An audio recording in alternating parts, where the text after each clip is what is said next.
guys, welcome back to my channel. Today I'm doing my November wrap up. In the month of November I read a total of 6 books, which is actually pretty good because in the middle of the month I picked up one of the books that I'm about to show you and it took me forever to read, and it shouldn't have because it was just over 300 pages. But for whatever reason I just could not get through it. It was killing me. The first book that I read in November was Cress by Marissa Meyer. This is the 3rd book in the Lunar Chronicles series, and oh my gosh, I loved it. Absolutely loved it. Great book. I loved Cinder is like one of my favorite books. Scarlet I wasn't a big fan of. That's the 2nd book in the series, and so it took me a long time to pick this up. I've had it on my shelf for over a year, I think 2 maybe, I'm not sure, but yeah, I absolutely loved it. I can't wait to get into the last book, Winter, so hopefully I'll get into that soon. But I gave this 4 out of 5 stars. After that, I picked up Milk and Honey by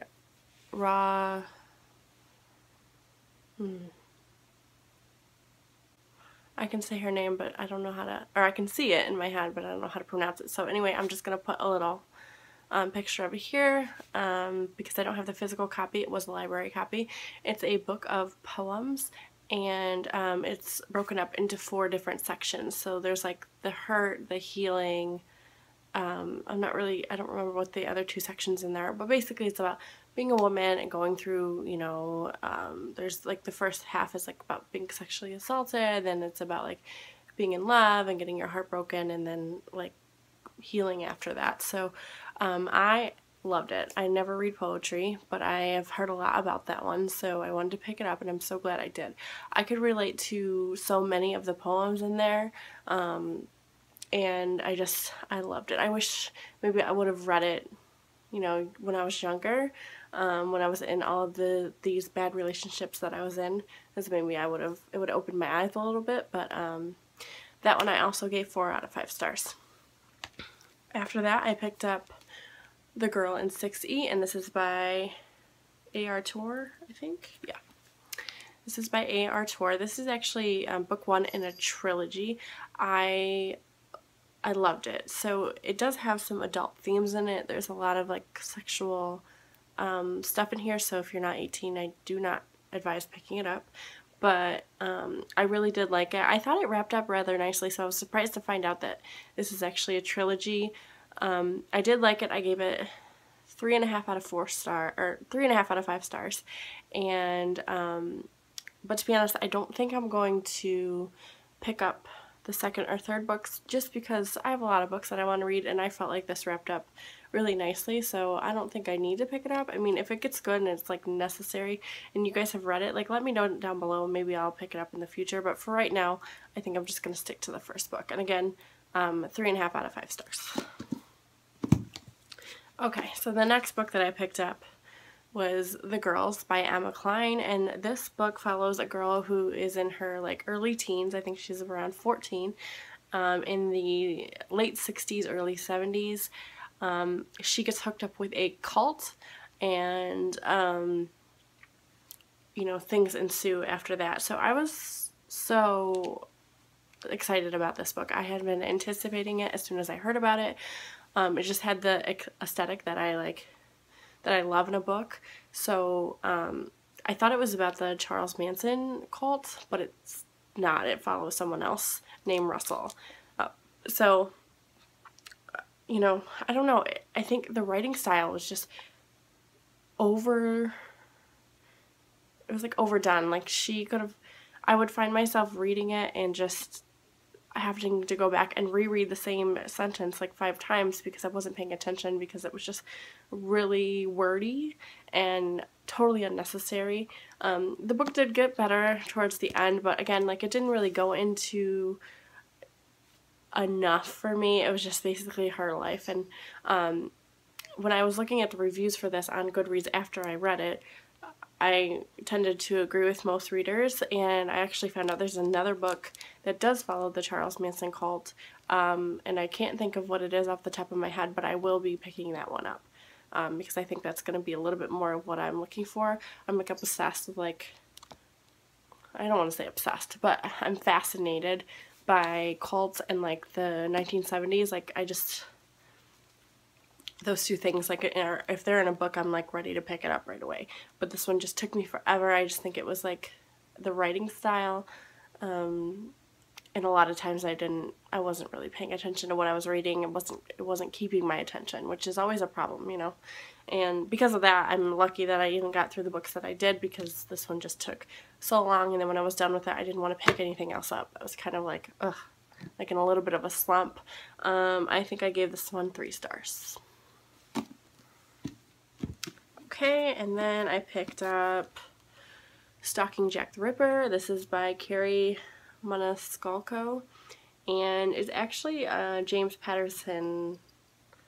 Like, he's coming out with his own line of novels, and this is the first one that he picked. It is Carrie's debut novel, and I picked this up at the beginning of the month. I read like the first couple pages and I was not into it. I thought it was going to be like super gruesome, and yeah, it gets a little gory because it is about Jack the Ripper.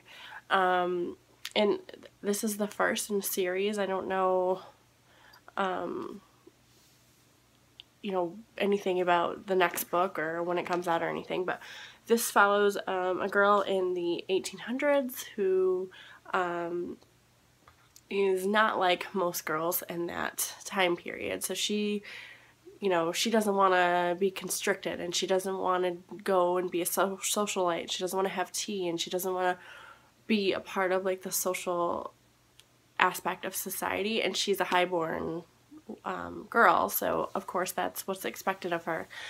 She's fascinated by death, and her uncle is the coroner for her town, and so she actually studies underneath him, unknowing to her father. Her father does not want her to be a part of that lifestyle. That's not something that's proper for a lady back then, or that was proper for a lady back then.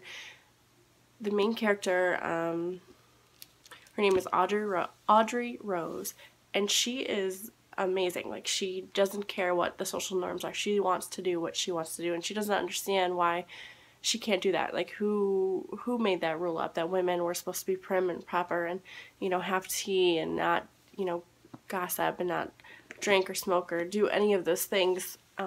She just does her own thing, and she's pretty badass, and I just loved her character. There were parts in the book that I felt were, you know, but overall I really liked it, and I will continue on with the series because, like I said, the main character is pretty awesome, you know, and it is what it says it is, stalking Jack the Ripper. So she and her partner, they are looking for clues, trying to figure out who Jack the Ripper is, and they hit some snags here and there, and like there's a lot of like plot twists. So highly recommend. I give this one 4 out of 5 stars. And then I finally finished Dragonfly and Amber. This is by Diana Gabaldon. This is the second book in the Outlander series. It took me forever to read this. Like, it's a chunker book. It's like 750 pages.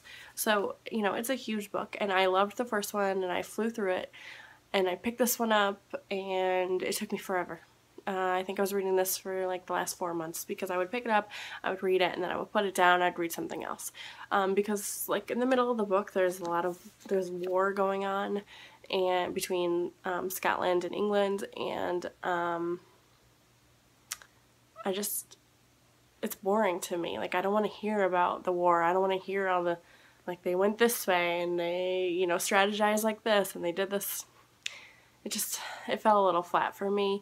You know, the ending was great. It got me hooked. Now I want to pick up the third book, although I'm afraid to, because I don't want to be holding on to, I don't want this to be on my currently reading list for, you know, 4 to 6 months again. So I'm really glad I finished it. I did give this one 3.5 out of 5 stars. What I'm currently reading, I was hoping to get through by the end of the month, but I wasn't able to do that, and that is Six of Crows by Leigh Bardugo. This is the first book in the, I don't know what the duology is called, but it's a duology, and it's set in the same world as the Grisha trilogy by Leigh Bardugo.